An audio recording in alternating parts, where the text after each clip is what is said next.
Welcome back to Ready, Set, Geek. This is Creative Control. Everyone knows what geeks do when they get together. No, not that. The other thing. Yes, I am talking about debate, where everyone is right and those that aren't are haters and only to be detailed on a Taylor Swift song. So, in order to help me keep the peace, I'm going to have to reach out to my number two. No, not that. The other thing. Yes, I'm talking about the master of polyester, my fact-checker home wrecker, the anointed king of the, well, actually, Mr. Bill Romango. Just want to say I'm really disappointed you didn't come tearing through that like Hulk Hogan. I really wanted to, but let me say, as a person who paid for that, I'm really glad that you didn't come tearing through that. On next week's show. That looks really cool. Give me money. All right, gentlemen, here is how creative control is going to work. Mike, you won the first point in the pitch-off. So, you will have control of the board.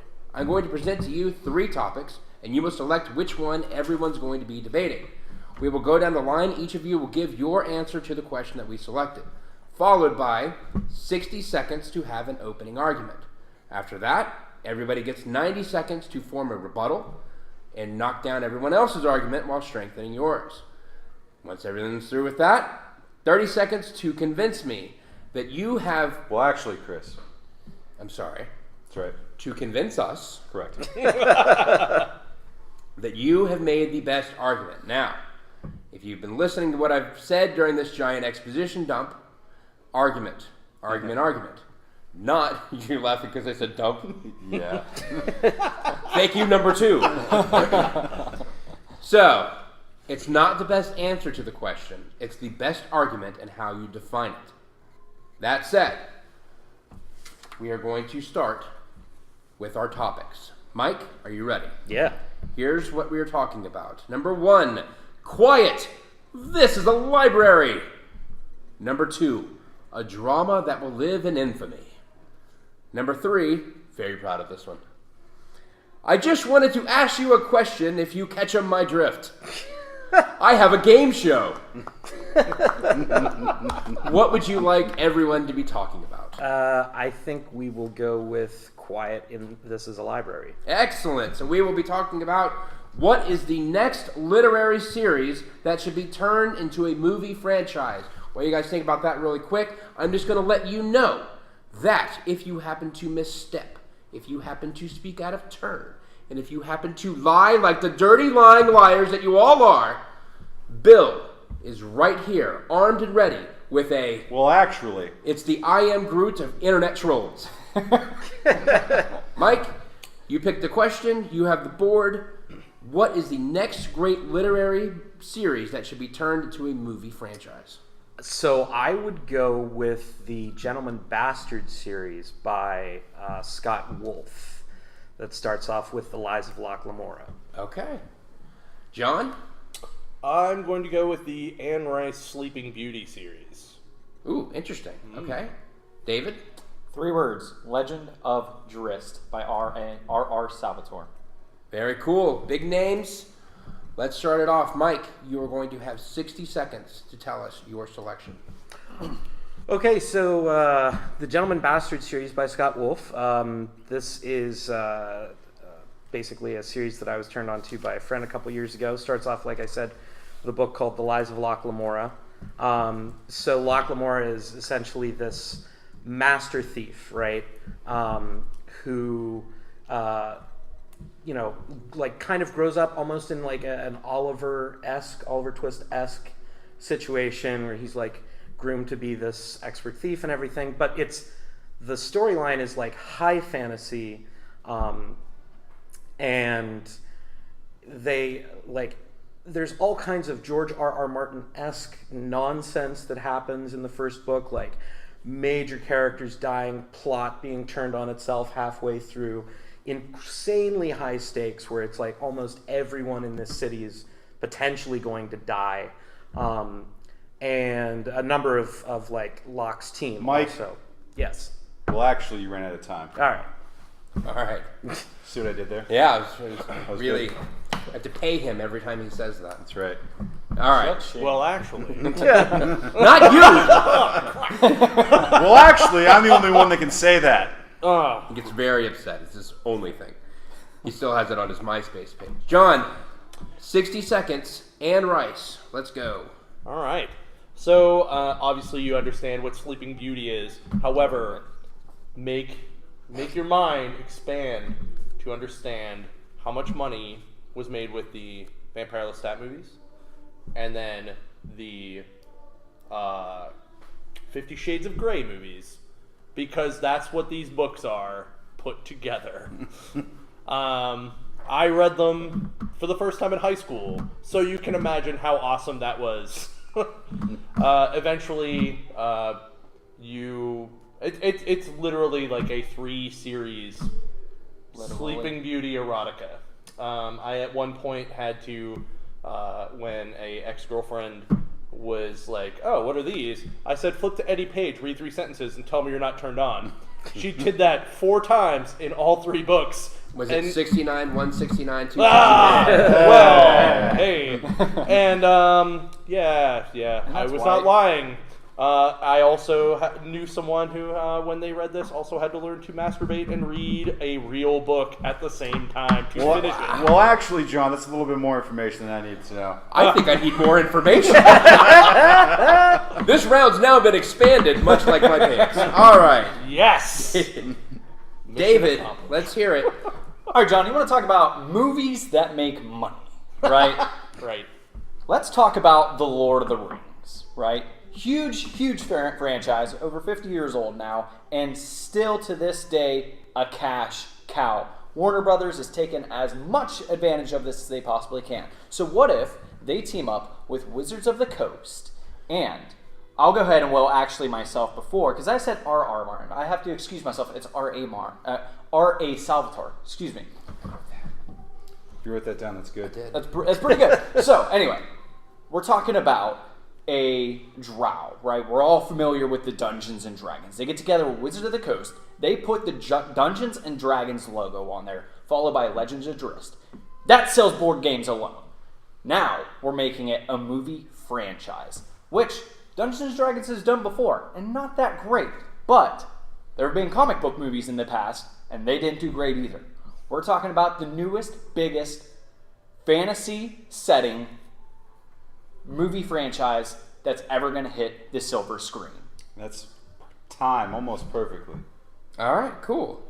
Couple of things I want to hear. You started getting into a little bit that the city seems to be the focus. Let's hear you expand your world a little bit more and know more about what these characters are. Give me that entry point of what we're going to be doing. John, Sleeping Beauty erotica. I got to hear a little bit more. Slowly, and with a glass of Cabernet.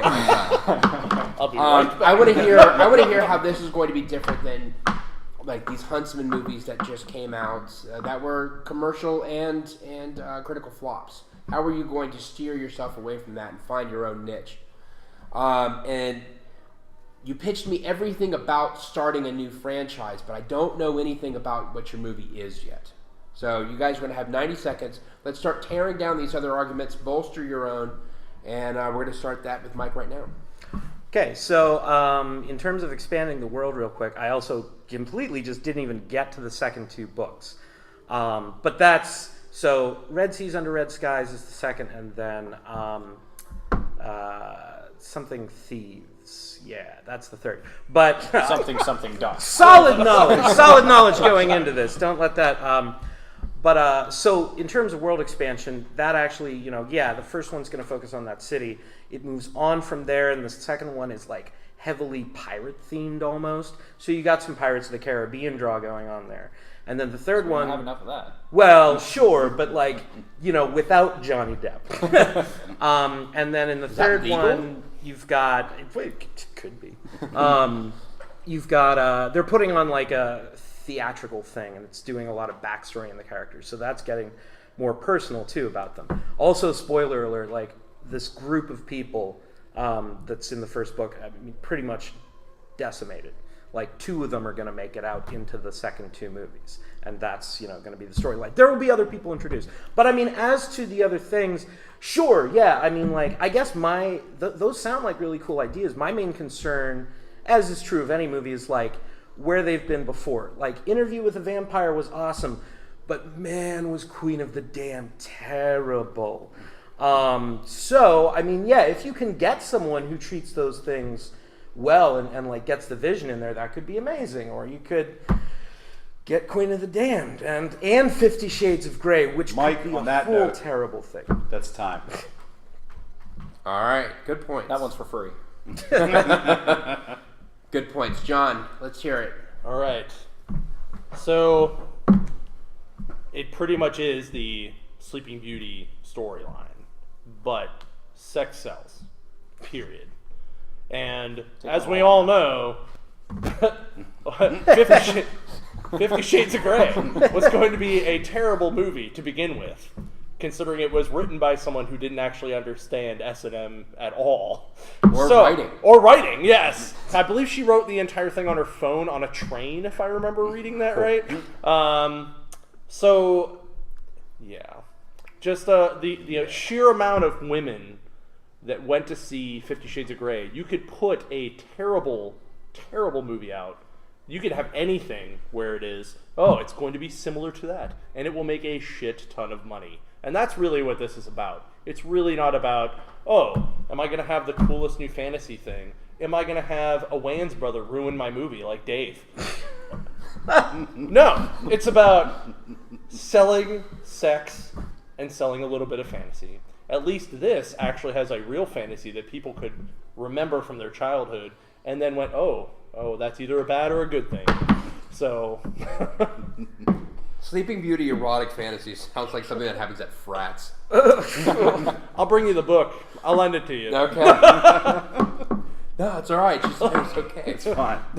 She nodded, I think. Yeah. Put it away. Your kid's coming in. Wow. It's all right. I'm on the swim team. Oh, hey. All right, David. Speaking of terrible movies. All right, John, you want to talk about sex-hungry fan base who will go see anything and everything? Let's talk about people like us, the people who would go see a Dungeons & Dragons film. So we got Drist, who is a drow in the underworld, who is raised in the highest depths. He's got the greatest combat trainer available. He's the greatest fighter, but he doesn't always agree with the drow way. And it eventually gets him shunned from the rest of the drow, and he has to go and he has to find other members to basically form an alliance with, which then allows him to go on so many of the great adventures that we follow and love when it comes to Dungeons and Dragons. You have extra time, sir. If you want Yeah, to start- I could do a little jig for you. Do you want to knock down the other arguments? So, I mean, no, real quick, though, if you want to go into it. So, I mean, you talk about sex sells, right? So, of course, we talk about other fantasy realms like Game of Thrones, where we're talking fantasy, we're talking sex. Now, granted, it's Wizards of the Coast. I don't think they would push more than a PG-13, honestly. But we get pretty raunchy stuff with the PG-13. That owlbear is naked? Yes! What are they doing over there? What's under that orc's loincloth? And we've all gotten pretty raunchy with our own Dungeons & Dragons games. Yeah, you're not lying. But you've also had like venturing into like gaming world into movie world, and like that Warcraft movie did not look good. Yeah, but it could pull the attempt of, like, say, the Lego movie, where the whole thing takes place in this fantasy realm, and then it pulls out, and you're, oh my god, this guy's sitting at the table. Pulling out, that's my movie. And your movie's got pirates, which is his movie. So there you go. All right, so we're going to go into our closing arguments. I have the most clear idea of what David's film is. Mike, why don't you cast this Master Thief? Who would you like to see play in your realm? Who's our entry point? I'm assuming Sean Bean's in it, and most people are going to die at the end of the first movie. I mean, I think he'd almost have to be. It seems no one just walks into Mordor. So let's hear 30 seconds about that. I feel like someone who would be a good lock would be, I don't know, like I'm torn between like an Idris Elba, but he's too old as I see it in the character. So I'd almost like to try and find an unknown, I think, because I don't know that I want that character bringing baggage with them.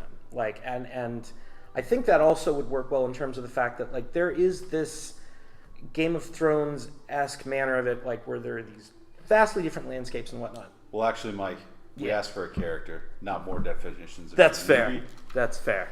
All right, John. I still want to hear what's going to make your movie good.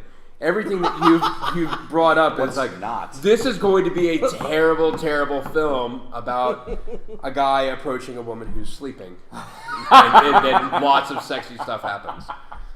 So I'm a little concerned about what kind of culture this is going to be.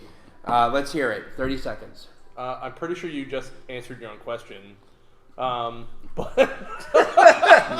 what is not to understand about sex? Hold on, you're a little more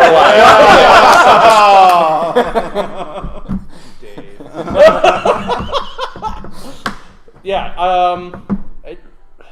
It doesn't need to be good. It just needs to make money, and that's the whole point. Okay. Valid. And you, David, to fact checker. bring it home, how are you going to be able to reach an audience that Warcraft didn't reach, which has a rabid film base, and D&D still has that stigma of who was in that movie? That awful dude. Was it Scott Wolf? Or somebody akin to that. I can't even remember. I think one of the Wayne's brothers were in it, if I recall correctly. And was it That was the highlight of that movie. Noah Wiley? Was it Noah Wiley? No. No. He Well, might have been actually, the Chris, he second was in one. the ER. Yeah, but He might have been in the second one though, and he was excellent in There was the a second one? Librarians and. So I want to hear how is your PBS. movie going to make The this aliens. world approachable? Oh, yeah. 30 seconds. I mean, I think just the name alone, Warcraft, it might not have did the most well critically, but it definitely filled seats, right? And they're building up to a sequel that we're all waiting for, right? It's going to have Arthas. It's going to build up to this, whole new, building to those characters from World of Warcraft that we all love. So it's as simple as that. I mean, we're talking about a rabid fan base that will go see, Batman vs. Superman 3 times and still question if it's a good movie. We're talking about a fan base that's going to go see Star Wars Episode 1 and go, no, it's great. It's a great movie. And then a decade later go, what the fuck were we talking about? It's On that note, that's your time. I will say, I went to an early screening of Phantom Menace, and the next day we had to go to school, and we were doing the Cartman. Who wants to touch me? And then people kept asking. They're like, "Oh, it's great! We loved it." And then, through lunch, we sat down and we're like, "Was that a bad movie?" And then Well, actually, Chris, there's no way I believe your story at all. Nobody called that a bad movie until years later. no, it was a bad I movie. I believe That the fact immediately. checker needs to check his facts. It actually has. I think if you carried it over, I think it does have a positive rating on Rotten Tomatoes. Was Rotten Tomatoes even around when it No, came out? but it 'Cause- aggregates past films. How many of those positive reviews are from people aged 12 and younger? I don't know. I was 15 and we thought it George was. Lucas did say he made those movies for children. Yeah. I disbelieved the story when he said friends. So. No, yeah.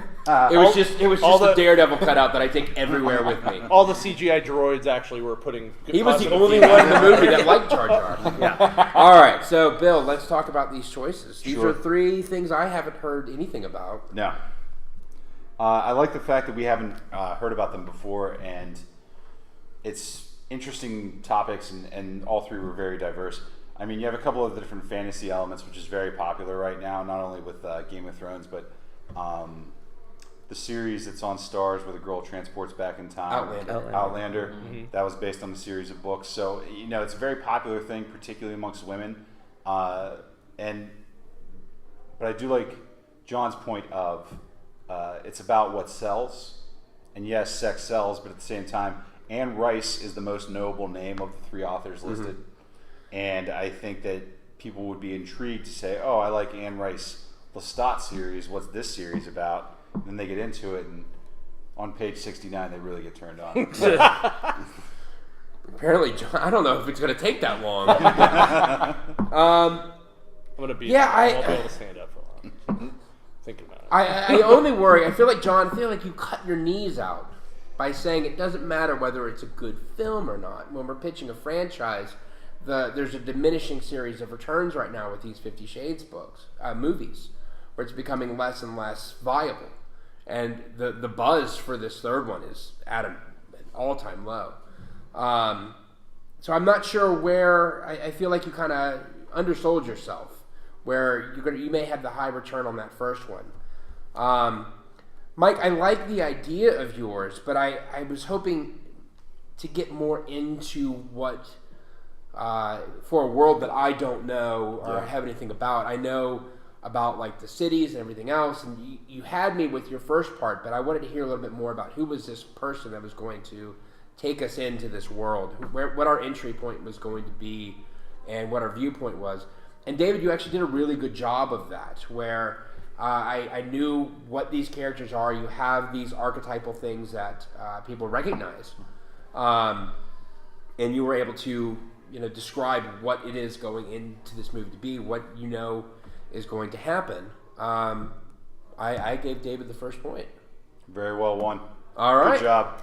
David is going to With the shades Oh my! This business is risky.